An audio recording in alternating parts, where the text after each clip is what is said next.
y a bien longtemps de ça, la magie faisait partie de nous, de chaque peuple et chaque vie. Les sorciers, les humains sans magie et les faériens vivaient en harmonie, la pratiquant et créant des sorts naturellement. Celle-ci, ondoyant sous nos pieds, ondulant paresseusement sous la terre, formant des nodules puissants, se divise en 4 branches, chacune ayant ses particularités. La magie de l'air, la magie de la terre, la magie de l'eau et la magie du feu. Malheureusement, au fil du temps et des événements, les humains sans magie, appelés Asors, sont devenus méfiants, jaloux et ont commencé à avoir peur de cette magie qu'ils ne pouvaient voir et connaître. Les guerres sanglantes entre les sorciers, la dangerosité de certaines créatures, et pour finir l'apparition de la magie du sang et des ombres manipulée par des sorciers sans cœur et sans âme, les Dissendiens créèrent une rupture qui fut bientôt consommée par les chasses aux sorcières. Aujourd'hui, les Asors ont fait le choix d'un monde technologique, mais cela ne veut pas dire qu'elle ne fait plus partie de notre univers. Les sorciers se sont cachés et ont créé leur propre monde, leur gouvernement, leur politique, leur justice et tout ce qui fait qu'un peuple vit ensemble. Les Faériens ont fait de même, mais gardant tout de même contact avec ceux qu'ils appellent les magiciens, et il ne reste d'eux dans notre monde aujourd'hui que des mythes et légendes. Afin d'enseigner la magie, l'école Abracadabra fut érigée, et bientôt, des centaines de jeunes étudiants y passèrent leur année pour apprendre ses méandres et la manipuler.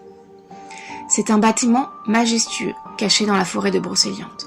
Composée d'un château principal et de différents manoirs l'entourant, elle est située dans la forêt dont la taille ne peut être définie. Il y a des lacs, des rivières, des étangs. Elle est aussi un lieu de vie pour le peuple faérien. C'est le parc d'Abracadabra.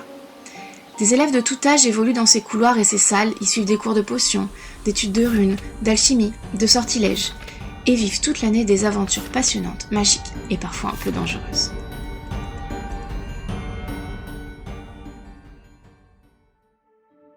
Abracadabra Schola Magisteria est un jeu de rôle pour enfants et débutants.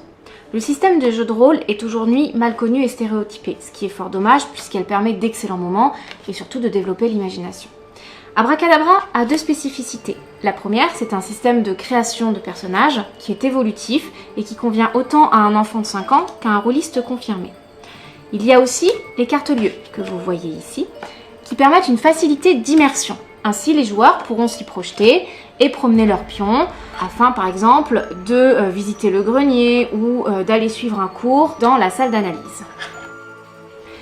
On y trouve aussi une mécanique avec des dés à 6 faces, une mécanique qui elle aussi est très simple puisqu'elle permettra aux joueurs de combattre des monstres, de réussir leurs sorts, de fouiller des lieux, d'interroger d'autres joueurs, d'autres personnages et de devenir ainsi des sorciers à part entière.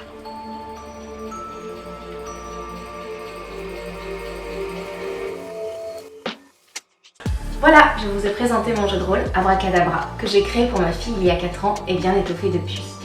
Je m'appelle Béa et aujourd'hui je vous demande de l'aide pour financer ce projet qui me tient à cœur. Alors, prenez votre baguette, lançons les dés et laissons la magie opérer.